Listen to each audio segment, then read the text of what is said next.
1. My husband don't have stable job. I'm a teacher, and my husband has a degree in mechanical engineering. He quit his job in March 2020 because he hated it, though it was lucky because COVID went crazy where I'm from during that time. Anyway, since then, he hasn't worked anything remotely related to his field. He was unemployed for a couple of months until he found a call center job. He was there a bit until he was unexpectedly let go. Since then, he has been working for Uber Eats. My husband is 6 credit hours away from completing a master's in his field, but he says he needs to make money, so he can't do it. He seems kind of stuck because he's unsure whether he wants to finish, or if he wants to do something else. That's not my problem. It's that he won't move forward. He doesn't seem to be thinking about what he wants to do, or where we'll go next. He just wants to work and make money now, although we are barely making enough and can't really save. We just have enough to survive and spend a little, but not to save. Every time we have this conversation, he gets mad. We are not speaking to each other right now because of it. What I hate is that he's smart, has so much potential, but he's working Uber Eats with no end in sight. I want him to have a secure job, so we can actually save and afford things. What should I do?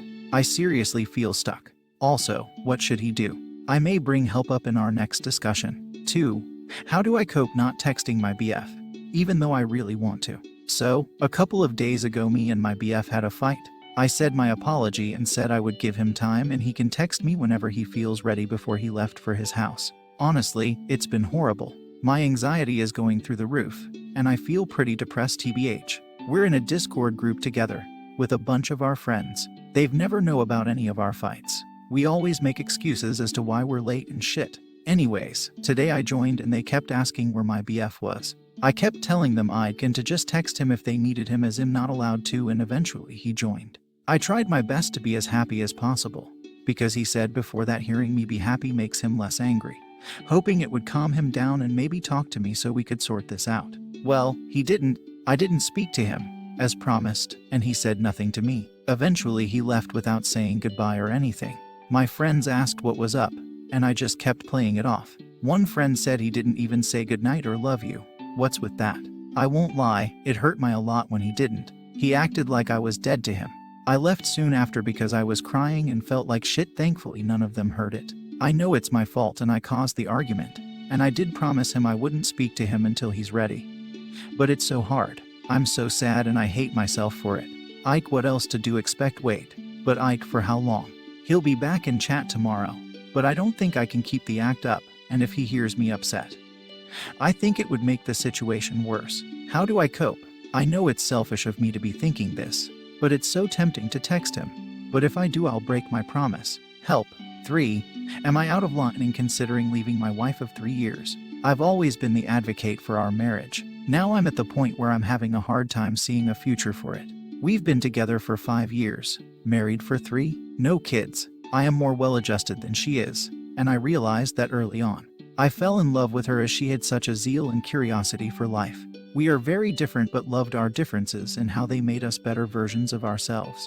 We agree on most values, including having children, or so she said at the start of the marriage. Really all I've ever wanted in life was to grow up to be a good father. Prior to getting married, she expressed a fear of having children, or not being ready to have children by the time I was. This was hard for me to hear, however we talked through it and essentially I acquiesced into realizing that I'll start my journey into fatherhood a little later than I planned. Compromise is key. Our marriage for the most part has been great. We've shared many great memories and our families love each other. However, there has been a lurking issue for quite some time and has come to the surface in a big way for close to a year now. My wife has severe depression and pent-up anger issues in relation to her family. She has been seeing a therapist to address this and is a major mental health advocate as she herself is in graduate school to be a therapist. I've been supporting her in this journey.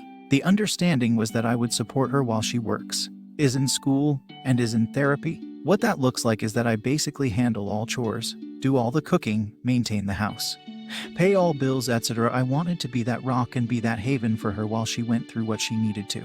The therapy is quite draining for her. She now works only part-time and is in school part-time while in therapy. I've been understanding and have kept things up around the house while paying for most of our expenses. I'm now at a point where I'm realizing that our marriage is in a horrible place. When she does do chores, they are often half-assed. She has gained a significant amount of weight, and blamed it on me since I'm the cook, yet she struggles to maintain any sort of fitness routine. We don't have sex anymore despite my attempts. She apologizes about this and I'm understanding. She once tried to pursue me, though I had just gotten home and was completely out of it, so I was oblivious to any signs. She shamed me for days after that for not picking up on the signs. She often has bouts of anger and takes it out on me simply because I'm the one who is around. She always apologizes, but I'm not seeing any change. Finally, more fears of having children are coming up.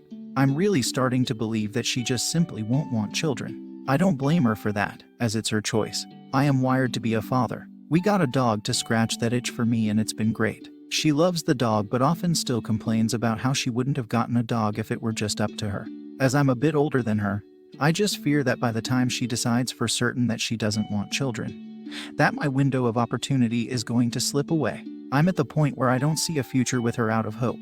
I see a future with her out of obligation. I made a promise to her, her family, and to God that I would be with her in sickness and in health. I love her and I absolutely care about her. I want her to get better, to be the best version of herself. I fear that she will either make me miserable in that we don't have children, or that she will cave and have children when she really doesn't want any. I've brought up marriage counseling. However, we are waiting until she is at a point in her therapy that she would be able to take that on. I'm only recently having these thoughts of separating, of seeing other people. And it all freaks me out. More than anything, I just want to know if I'm out of line for considering this. 4. Girlfriend crossing boundaries of privacy. So, I sent my girlfriend a picture of a condom. We had been talking about sex and I was saying I've got protection. No need to worry and stuff, but she screenshotted it and sent to other people. She wasn't trying to make fun of me or out me down or anything like that. I think it was more out of excitement. Not the right word, but still, or as a flex. I felt that she kind of betrayed my trust. We're relatively young, so it's not exactly the norm to actually have sex with your GF or BF. On top of this, she posts my cringy pickup lines on her story sometimes. I wouldn't mind, but many of them are slightly sexual and I don't want my friends knowing what I'm getting up to in the bedroom. For reference, wanna come over my place? We could watch porn on my 52 inches mirror, or something like that. Not something you want your friends seeing. I'm scared to tell her what I think. She has anxiety or ADHD or something, so I don't want her to read much into it. 5. Brother fake suicide attempt. My adult brother has suffered from mental health issues for many years now.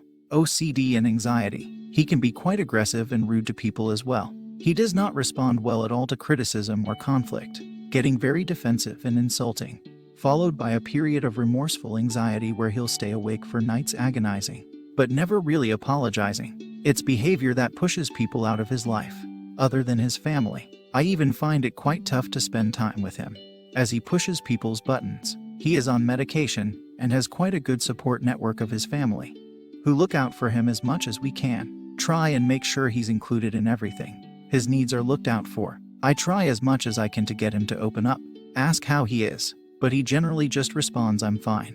How are you?" He's tried all sorts of therapy, but I don't think it's ever worked for him. He's very closed off. The only person I think who can really get through to him is our mother, who really does so much for him. Anyway, they had a big argument last night.